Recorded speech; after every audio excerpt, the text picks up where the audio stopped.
Hai, da da da da da da da da da da da. Ti da da da da da da.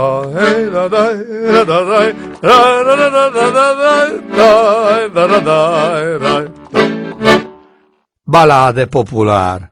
Hát mester úr Manóle. Hát pe árgyesin zsosz merog laun mál frumos negru vode plimbem. No, mester, trecem, és Manóle grăbit care și întrecem. Hát itől este un juhász, csobănás la fluier, doinás, care pierdem vreme. Domnul vode spus la el, ce tot pierdem vreme, scoate fluier din gure, hát nu văzut de remeture. Hát persze văzut, sus-jos la argeș umblat, cuciolat ca turbat, luat-o és plecat. Hát domnul scultem és veselește. Lefele jos vare pornește, Manóle iar grăbește și întrecem. Hát vârte un ture, văzut de remeture, és urlat. Hát ne-i csak fiam, aici oprește, începe, muncește, că eu les plătește. No, mester már dulger és zidár, tot ce zidește, noapte prebușește. Manóle bolunzește, făcut perul alb, ai spus la vodegraf, nincsen topograf. Hát az a felesége, Anna, szociálói frumos, duce mâncare, és avem gură mare.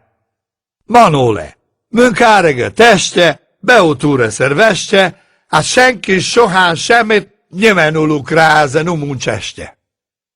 No, mester már văzut cum Ana ceartă pe el. Manóle superat. Ana apucat, sus ridicat, izit împlântat, pe loc stupat cu doi cărămide. Ana a spus, hát Manóle, eu făcut un glume, zidul strânge tare, vrei ca să mă omoare, hát cine face mâncare?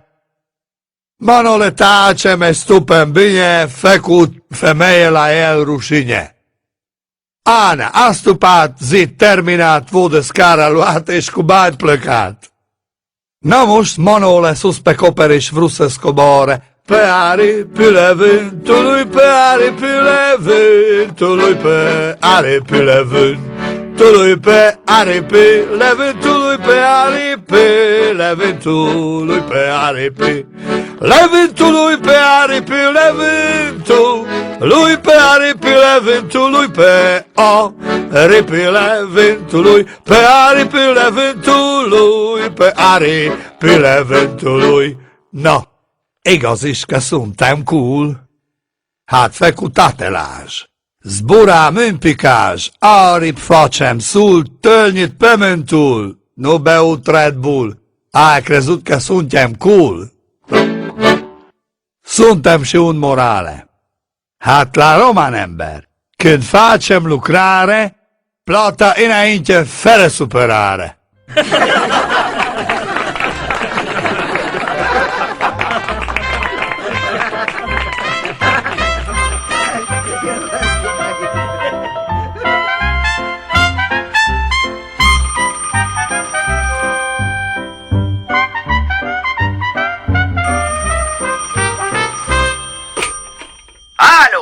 Alo, da. Radio Erevan? Da, Radio Erevan. Ați putea să mă informați și pe mine care sunt animalele preferate ale femeii? Animalele preferate ale femeilor sunt următoarele. Jaguarul în garaj, vulpea la gât, taurul în pat și un bou să-i plătească facturile.